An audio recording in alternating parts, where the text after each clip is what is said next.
the government comes barging in with policemen, thinking that maybe we are doing something bad. So people are opening their organizations so that they can follow their dreams, change lives, and help also others. Fashion, we have used the fashion industry, the fashion platform to just be ourselves. So if transgender people can express themselves through art, it's not illegal. Привет, меня зовут Ян, и это наша новая рубрика, в которой я буду знакомиться с опытом трансактивистов в самых разных странах. В 2020 году я основал в России трансорганизацию «Центр», а в 2023 мне пришлось бежать из страны от преследования за свою активистскую работу. Уже 1,5 года я не могу вернуться в Россию, и у меня больше нет дома.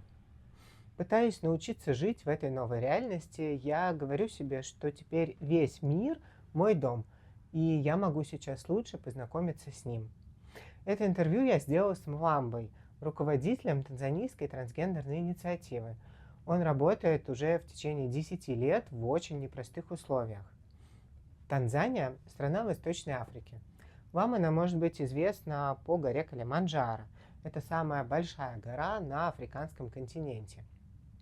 Население Танзании 67 миллионов человек, около 42% которых живут за чертой бедности и 22% недоедают.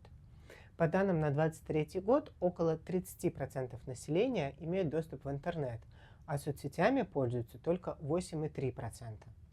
Нам очень важны эти цифры, когда мы говорим про трансгендерных людей.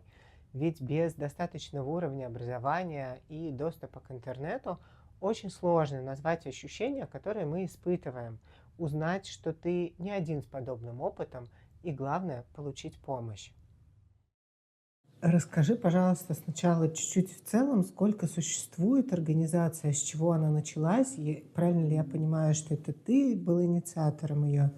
I formed this organization back in 2014. And the reason why I formed this organization is because we were seeking trans voice.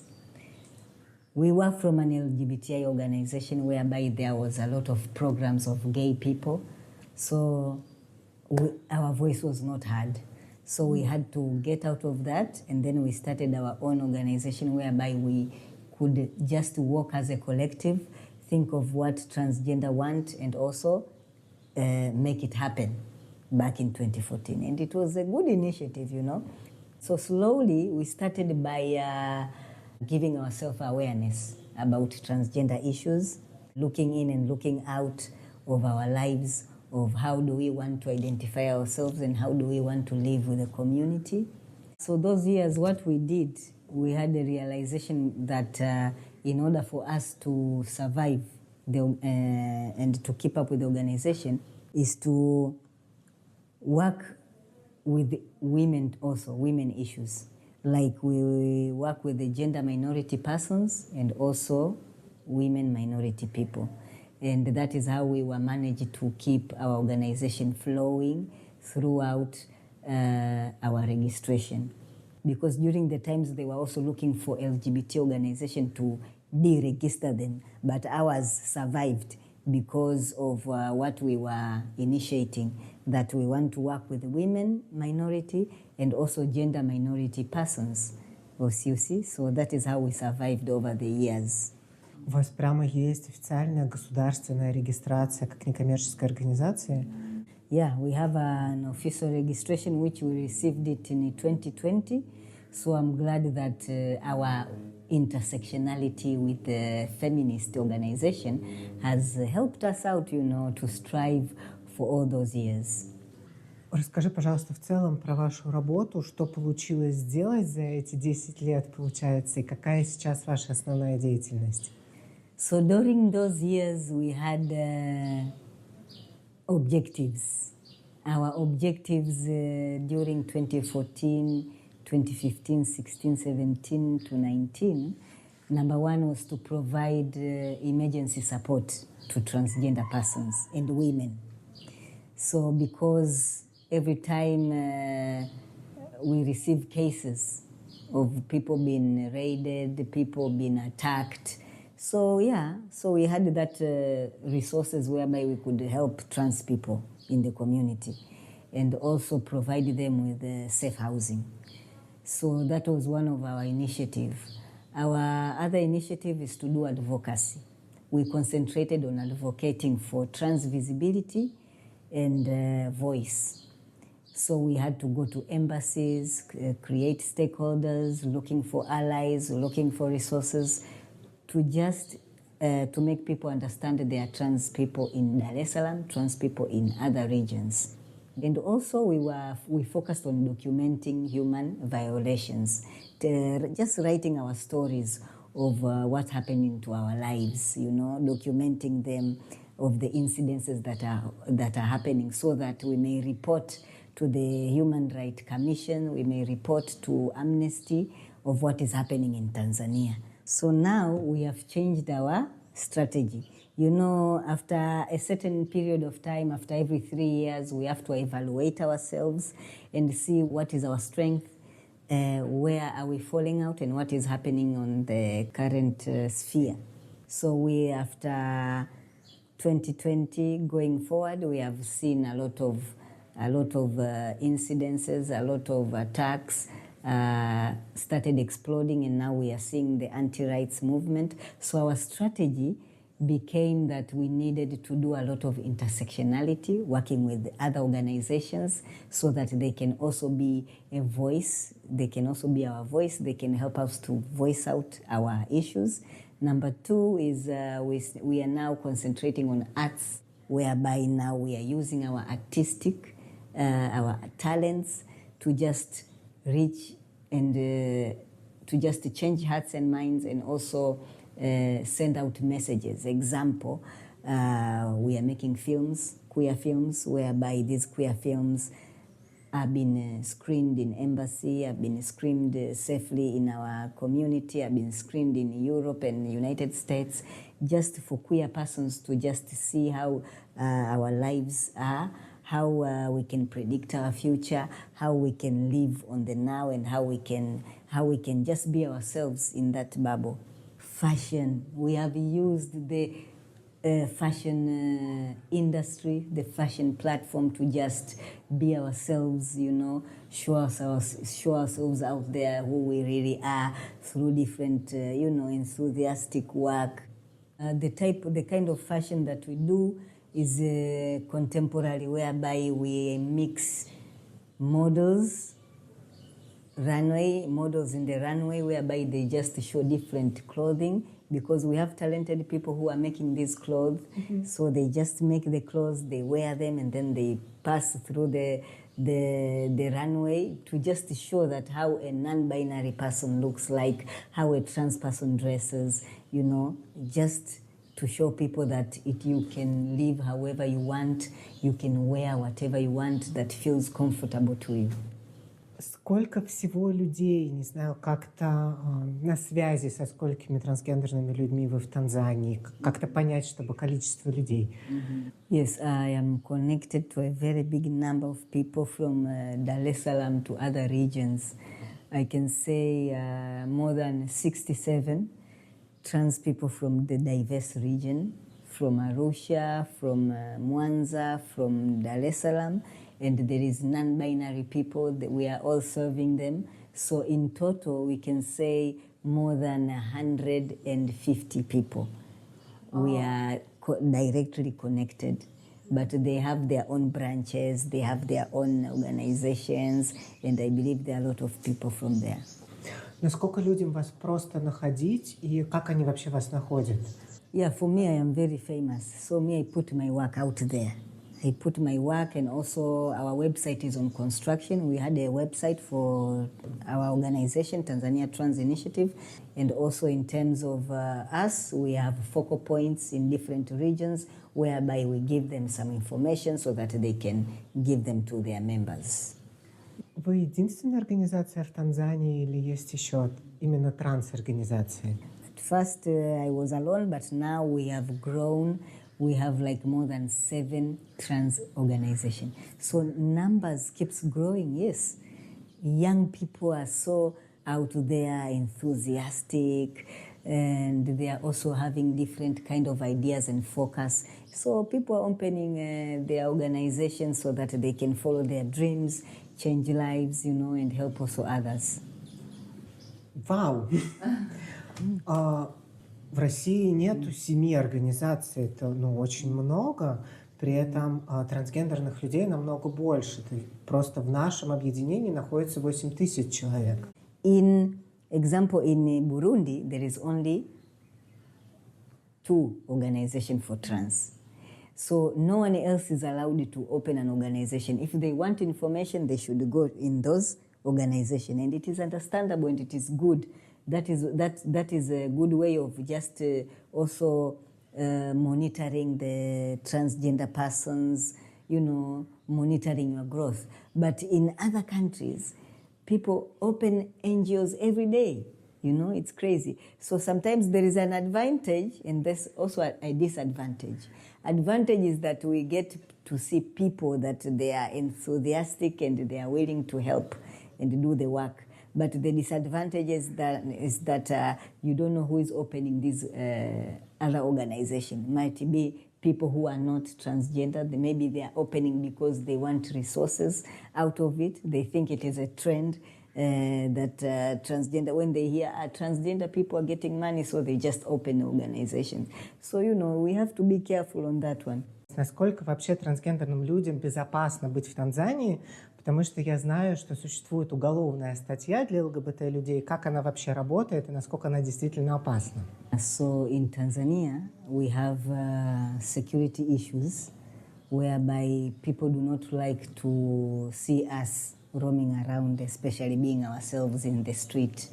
For that, we face stigmatization, we face verbal abuses, and also when it comes to freedom of association, it is also a problem whereby the government comes barging in with the policemen, thinking that maybe we are doing something bad, but we might be just in a meeting discussing of how we can grow as an organization, how we can equip people with opportunities. But for them, they see it as something bad, as we are promoting homosexuality. So we end up being detained, and yeah.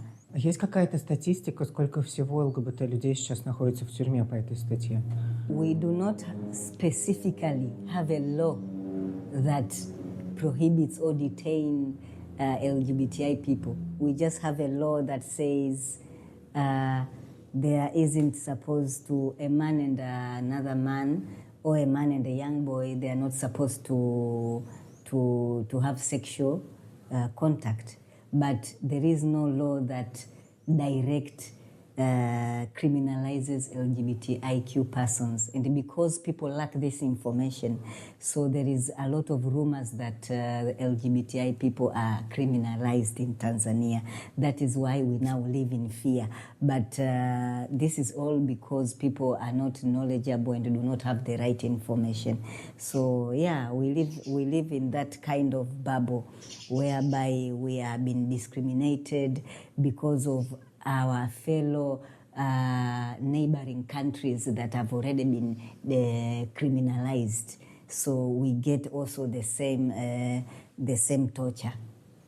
So because in Tanzania we have different cultural backgrounds and different kind of families. So in the family level, we see that transgender people, there are those families who accept their children to be transgender persons, and they encourage them to just live in the law and also communicate with the community. And there are those families whereby they dislike the transgender identifying persons. So it's different. There is no balance.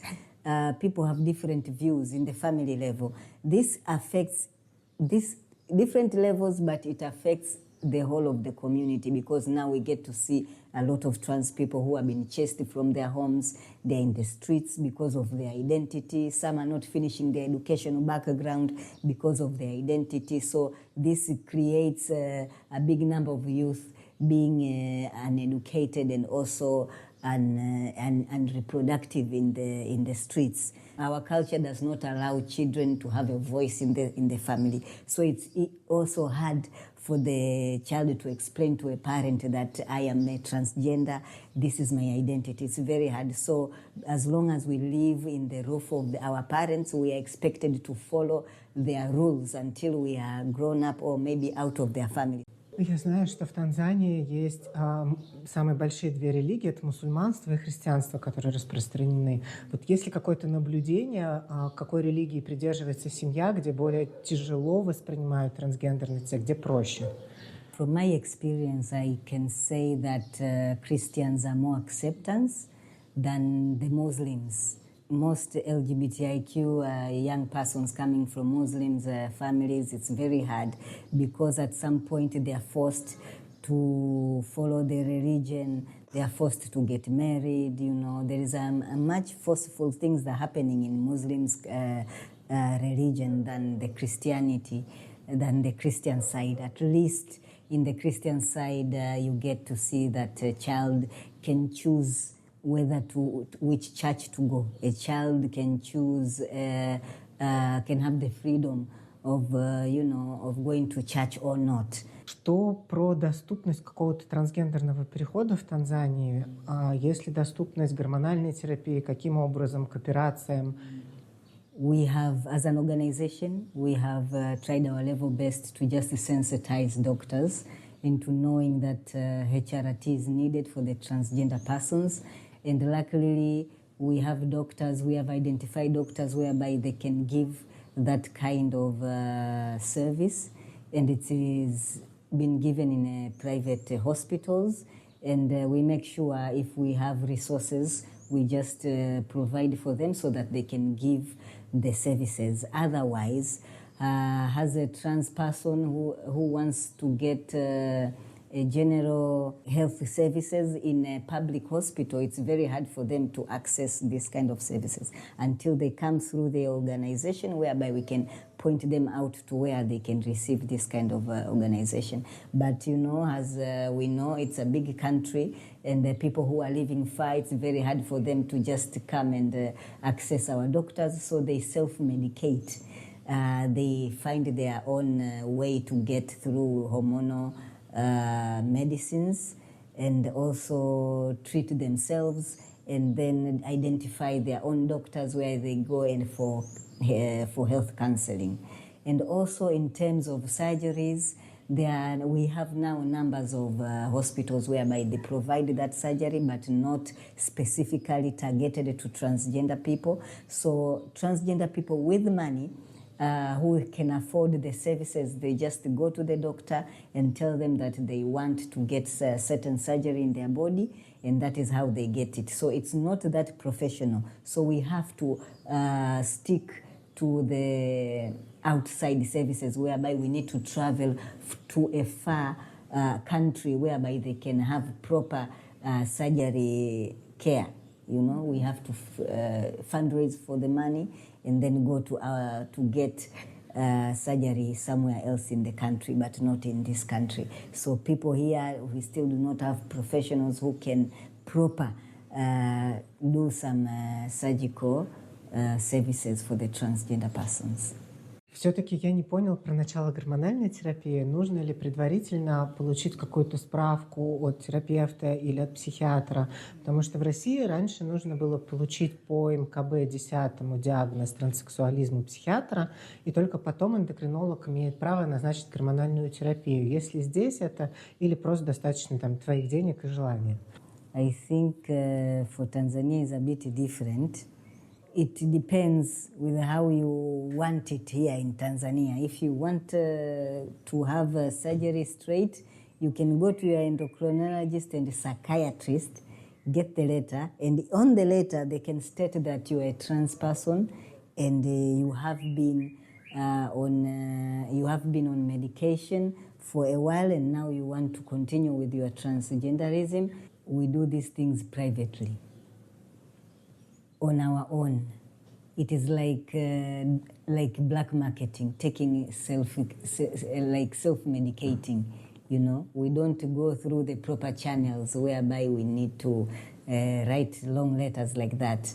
You see, even some of the other trans who have already taken surgery, example, chest surgery, they went to a private doctor and they asked for this surgery, okay? They did not have some negotiation of a letter or anything like that. So it was between the doctor and the person.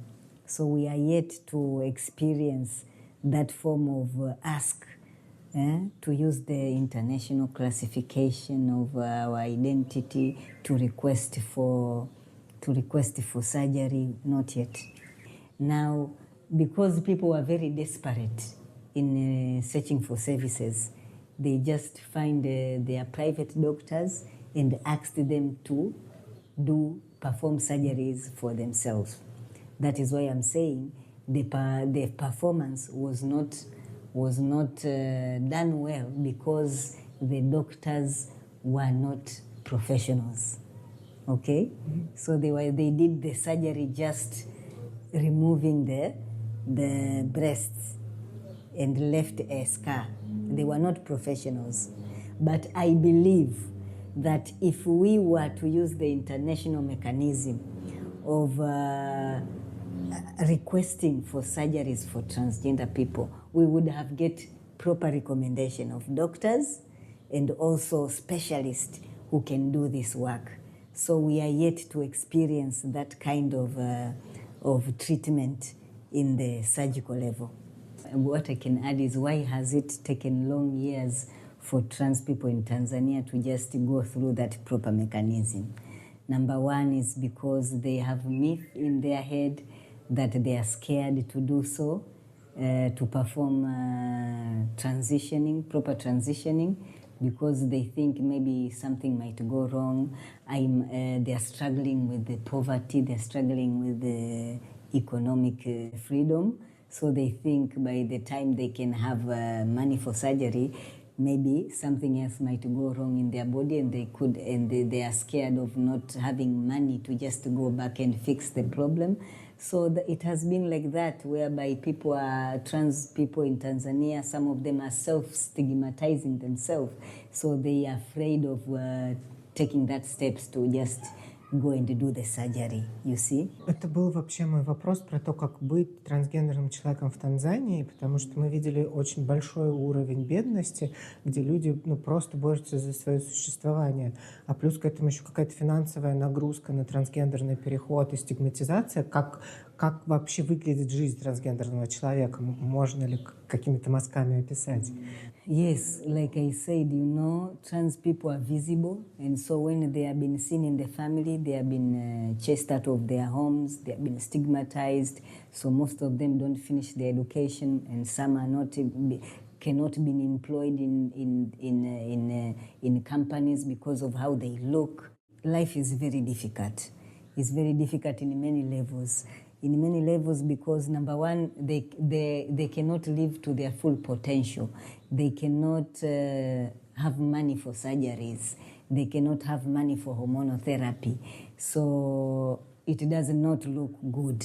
And as you know, in the community, when you identify as a trans person and you want to use, you're in the public, you want to use public toilets, it's very hard because you are facial expression does not match your gender identity, so a lot of stigmatization come. You cannot get a job because people don't think that you fit as a proper human being. So you look like you are scaring people because of how you look. So it has been very difficult for transgender people to just identify themselves as trans and live to their full potential and be who they really are.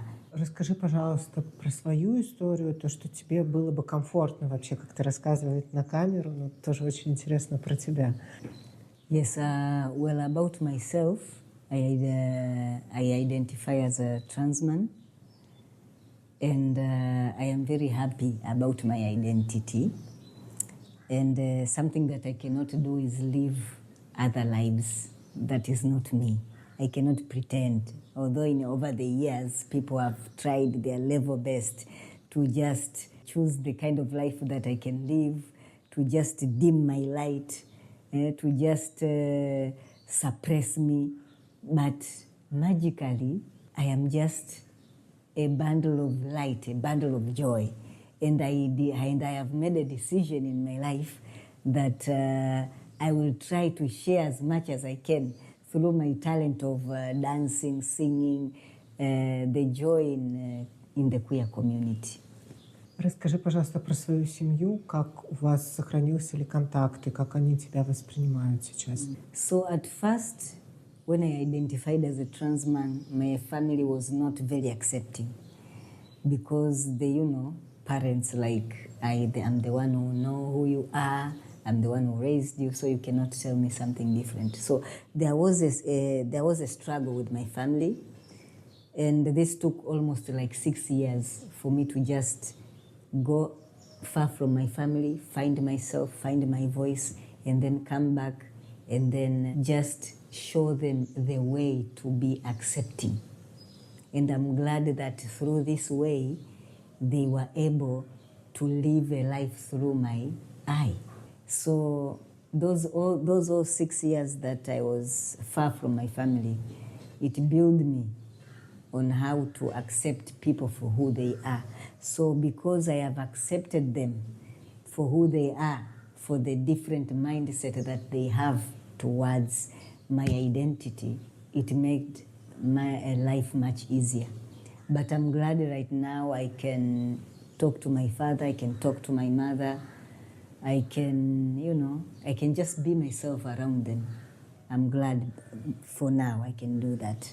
So it's not an easy thing for most trans people, trans children in the country with their family, but through this program of LILO, it's called Looking In and Looking Out, that we shouldn't be angry at ourselves why people do not want to understand us around, but we should try to live on their shoes, take them slowly in our journey, because we all have different journey. So with that program, helped me build my relationship with my parents. So I'm glad. А что делала эта программа? So this program of looking in and looking out, number one, it helps you to look within yourself, looking at yourself, what do you have, what are your weaknesses, what are your strengths. And then looking out means looking at who is surrounding you. How can your inside self survive with the outside environment? So then third step is that it helps you to visualize, whereby we get a chance to just sit on the chair and we visualize about our journey, where we are from and where we are going. This visualization helps us to connect with ourselves actually. The hardships that we are from doing, and the beauty and the happy self that we are in that moment. So it helps us to show us that we are from a longer journey. And another step is that in this program, you get to see and evaluate who are our inside people, who are our inside cycle, who are people, who are our chosen family, who are the people that we can count on in our lives. And the outside, who are the people that we are supposed to delete them in our lives. So we delete them in different ways. We can take a piece of paper, write on their names and delete them. This process, this exercise helps us to just remove each and every burden that we have kept in ourselves, in our hearts, to just perish. So after this program, I guarantee you, if you have to come across through it, you can feel like a new person after this program. So it's very nice. It has been created by Positive Vibes in South Africa, and it has really helped a lot of minorities, because in our lives we shove darkness within us and we walk around with it through all the days of our lives. And this kind of lifestyle makes us, feel like we are worthless, we are useless, we are not like human beings, or we are not like other people. But through this program, I guarantee you that it can help shift your mind and heart and renew your soul. Как можно поддержать вашу организацию? Я видел сейчас, что у вас опубликован какой-то сбор. Можешь про это побольше рассказать? Yes, recently we are working on meeting artists. We want to meet in South Africa in a residency program whereby we now want to create a film for queer people. This film is going to be about connecting spirituality, healing and connecting, whereby, we are working remotely. We have not yet seen each other, but now we want to come in one space, being together like a lovely, happy family, create a nice movie that can give an impact to queer people for even more than 5 years to come, whereby we know we are going to create some amazing things that are going to speak to queers' mind and soul. So yeah, that is why now we have this crowdfunding running, and we are looking forward if, God wishes our dream come true so that we can go and celebrate and create.